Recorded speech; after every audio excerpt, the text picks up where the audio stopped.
Hi, my name is Dr. Kenneth Spielvogel at Barton Women's Health here in South Lake Tahoe, California. And I'm here to talk to you about 5 simple tips that you can put into play to potentially decrease your risk of an undetected cancer or serious disease, as well as steps that you can take for a happier and healthier life. Number 1 is our screening guidelines for pap smears have changed dramatically over the course of the last 3 years.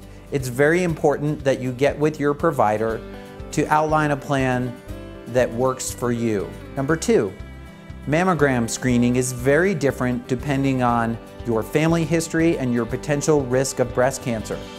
For women in at-risk groups, the screening guidelines are for much earlier screening. It's very important that you meet with your provider, outline a plan, and potentially identify if you are at an increased risk, in particular a genetic risk for an inheritable cancer. Number 3 is screening for what we call health maintenance labs, which would be in general a blood count, a metabolic panel where we look at your kidney as well as your liver function and other chemistries, a thyroid screen, as well as a cholesterol panel.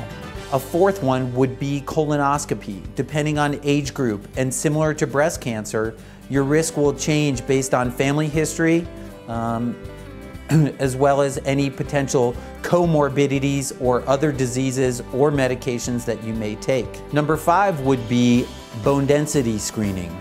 Depending on your age, medications you take, and other comorbidities or diseases you may have, a bone density potentially can detect osteopenia or thinning of the bone, as well as outright osteoporosis. Again, we encourage you to meet with your provider, come up with a plan regarding the potential for calcium supplementation, vitamin D supplementation, and also when it would be appropriate for you to undergo a bone density.